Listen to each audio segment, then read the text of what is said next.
Sinon, moi, je ne savais pas. Claude Pivy dit qu'il était chargé du maintien d'ordre. Voilà, ce qui ne relevait pas de lui. Est-ce que ça, c'est son rôle? Ce n'est pas son rôle. En tant que secrétaire chargé à la présidence de la lutte contre le grand banditisme. C'est ce que je les ai fait comprendre depuis le matin. J'ai dit, laissez la police et la gendarmerie, depuis dans ma chambre, devant Dieu. Ils se sont énervés. Il fallait voir comment ils m'ont quitté. Et vous connaissez M. Moussa Keita, secrétaire permanent du CNDD? Oui. Ah. Et lui aussi, alors, il a eu à déclarer, et en sa qualité de témoin, dans sa déposition. Oui. Le président m'a dit qu'il a envoyé Keboro pour le maintien d'ordre. Hein? Oui. Alors, et est-ce que M. Moussa pouvait mentir? Non, Moussa était acquis totalement pour la cause du président. Il a prouvé devant tout le monde, même à son absence, Moussa Keita, secrétaire général du gouvernement. S'il lui témoigne, oui. S'il témoigne, c'est que c'est authentique. C'est un témoignage fiable. Et je ne peux pas mentir. Je ne mens pas. Voilà. Moi non plus. Le même. Oui. Alors, a parlé d'un support. Je ne sais pas si vous en avez entendu parler. Un support que le président Dadis lui a remis et qui devrait aller à son tour remettre au président Compaoré. Vous avez entendu parler de ce support? Non. Alors, c'est un homme de... vous avez dans sa déposition, à la page 5, voilà, il dit ceci, question-réponse. À la suite de ces événements, j'ai été personnellement visiter les blessés dans les hôpitaux et je me suis rendu dans les morgues et également refait le même parcours à l'occasion de l'arrivée des présidents Wade et Blaise Compaoré. Alors, écoutez, ça veut dire que M. Moussa savait qu'il y avait des corps dans les morgues. Ah. Oui ou non? C'est ça, s'il a dit ça. Est-ce qu'il a été entendu? Est-ce qu'on a eu à lui poser des questions par rapport à ça? Non. Il devait être ici. Au moins pour les morts passés, il faut que... Parce que par rapport à cette question, il y a un problème. Oui. Hein? On ne sait pas aujourd'hui où se trouvent les corps. Oui. Oui. Hein?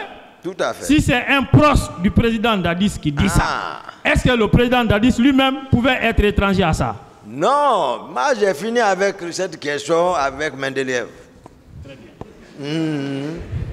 Ça, c'est vrai. Je continue. Il dit aussi, le président de la République m'avait chargé de déposer une cassette au président Compaoré. Sur ce support, filmé par un amateur, une dizaine de personnes habillées en civil et munies de PMAK s'y trouvent.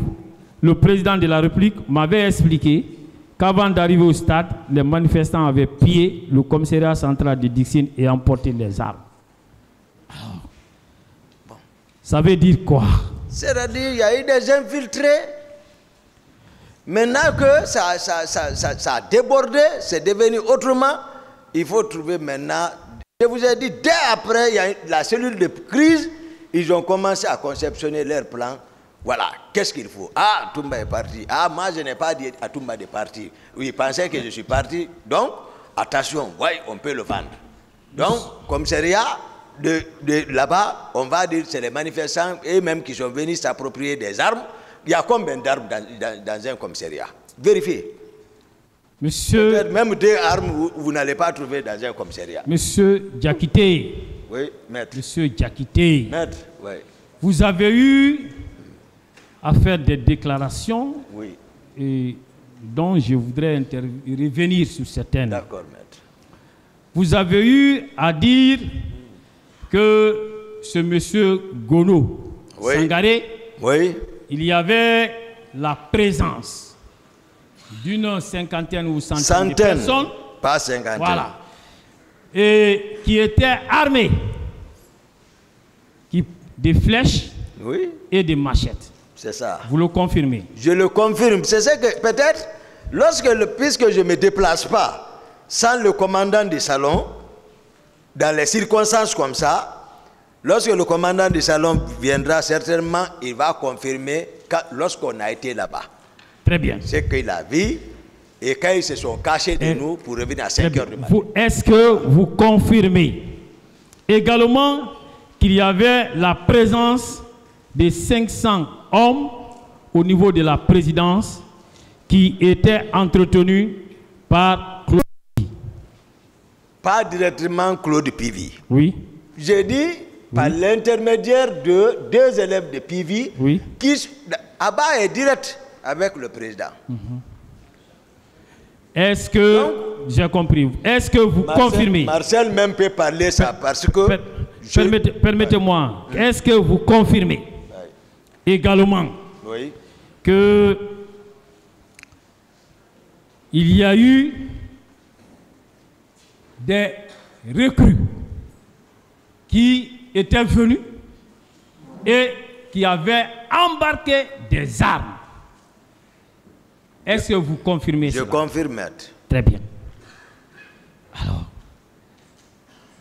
et est-ce que vous confirmez que le président Dadis avait eu à dire que le pouvoir est dans la rue, nous allons les mater, ils vont le regretter? Oui.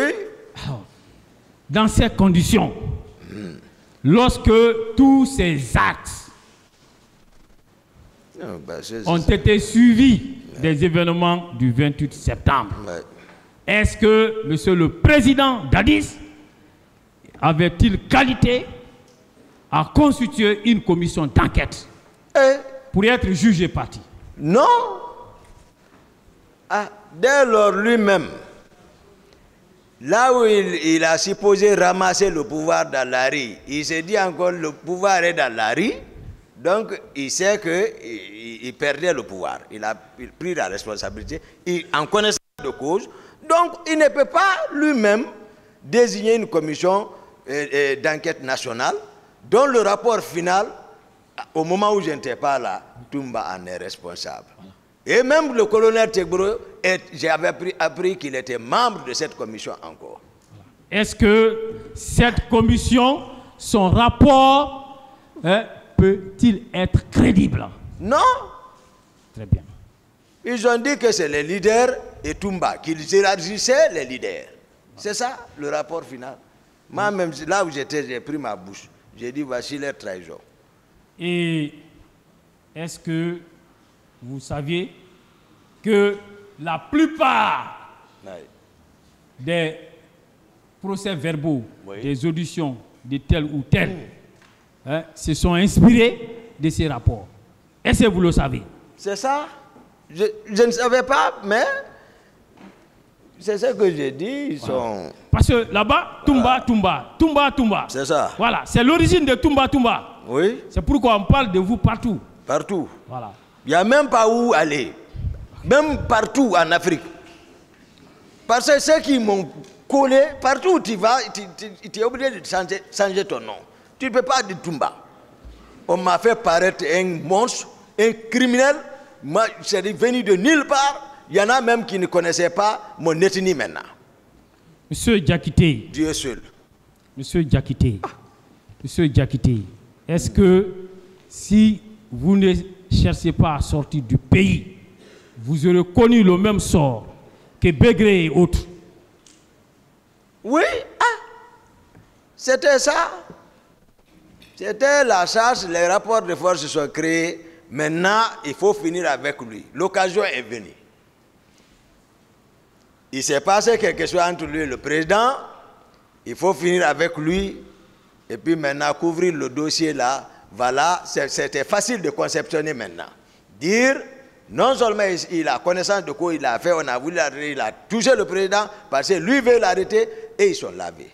Et c'est grave. Est-ce que cela vous a permis aujourd'hui d'être en face du peuple de Guinée à travers ces tribunaux pour donner votre version des faits. Vraiment, c'est une grande satisfaction. Je remercie Dieu. Durant tout mon périple, personne ne m'a aidé.